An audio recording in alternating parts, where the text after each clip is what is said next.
Mobil berisi uang 4 miliar rupiah milik Bank BUMN hangus terbakar di Kabupaten Polewali Mandar, Sulawesi Barat. Adapun mobil jenis Grand Max itu rencana akan melakukan pengisian di mesin ATM wilayah Majene. Sopir mobil Surya menyebutkan bahwa ia membawa uang tunai sekitar 4 miliar lebih untuk mengisi sejumlah ATM di Majene.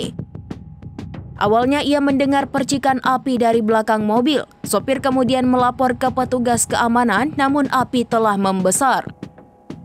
Mobil diparkirkan di pinggir jalan dan sopir berupaya menyelamatkan diri.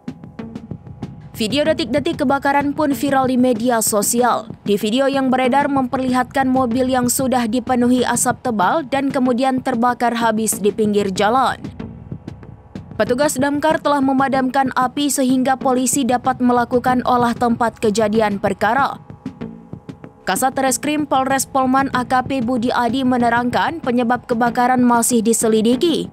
Namun dugaan awal adanya kebocoran bahan bakar. Sebagian besar uang hangus terbakar, menyisakan uang 360 juta rupiah.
Download Tribun X sekarang, menghadirkan lokal menjadi Indonesia.